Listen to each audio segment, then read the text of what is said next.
for companies, talent often means value and revenue. But I think most of us can say that talent isn't in and of itself enough to be able to make a big enough impact in a company, in a business.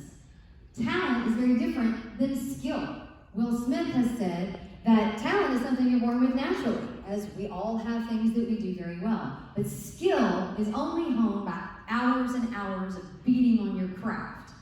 I think most of us can talk about beating on your craft for a while, right? I've heard it said that it takes 10,000 hours to become an expert at something. Working that subject matter, that's a lot of time, effort, patience, failure, and success in order to accomplish that. So I'll ask, are we expecting people to come to our table ready to take everything that we have? Or are we investing in that expertise? Simon Sinek always asks why. Why do we train? Is it for us to develop our employee engagement needs, our need for productivity? Are we investing in other people? And I'm going to talk about this word right here, versatility. For me, versatility is a very big key, a very big why in why we train. This gives us lots of opportunities and options. It helps me, in my world, to fight fear. Helps me to alleviate fear. Notice I didn't say eliminate fear, I said alleviate fear. It helps me to feel more confident in the job that I'm doing right now, and it allows me to not be fearful to take on more projects within the company I'm in, or to advance my career. It also gives me a measure of happiness. I get to do more of what I love to do. So I'm a musician. I am trained in voice from LSU, and I was classically trained in opera.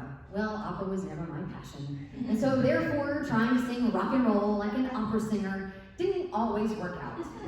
Until I found a coach who taught me that just with a few tweaks, I could go from to Aretha. What do you want? Baby, I got it. What you need? You know I got it. You awake yet? Woo! Now, you want to talk about versatility and loving what you do? Let's talk about this guy. He loves football. Anybody else like Saints football? This guy loves football. Look at that smile on his face. Talk about versatile. He can do anything he wants to do on the field. He doesn't have to be the starter. He can be the backup. He can come in, be the sideline guy, be the front line guy, be the special teams. I read online that he plays like 7 different positions on both sides of the ball, and he's been called the human Swiss Army knife by Saints media.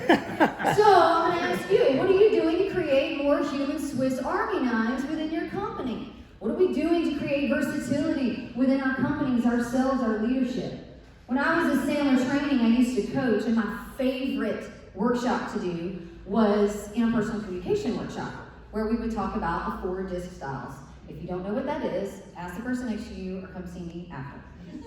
But this was a very personal thing because while personally I had experienced the power of this tool, I didn't really see the full effects until I began to teach it to others. What would happen is we would role play it, we would discuss it as a team, and we would talk about how to apply it. And the light bulbs would start going off. They would go, oh, that's my boss, that's my coworker, that's my spouse, that's my kid. And what started happening was at the end of the workshop, they would come to me, oftentimes with tears in their eyes, saying, I'm so thankful for my company that they invested this time in me, because while I learned all these little skills, it was helpful for my work relationships, but my home relationships were life-changing. And you want to talk about create a sense of loyalty? What are we doing to empower those people to have those meaningful conversations outside of work? Is it only about helping someone to be better at their job description and do a better spreadsheet? But here's the deal. Now that we know all of this, knowledge isn't power until it's applied. So let's apply it. Here's a powerful thought. We're with our folks at work almost as often as we're with the folks that we live with at home. So, training is great for employee engagement. Training is a great way to increase productivity. But are we really, and some people are going to be involved and some people are not, empowering people will empower people. And so embracing training as a culture of empowerment to encourage people to be more versatile, to be happier and do more of what they love to do, to embrace fear and not alleviate that, to have more meaningful skills both on and off the field, so to speak. What are we doing to empower people to not only be great at what they do, but also to be great at who they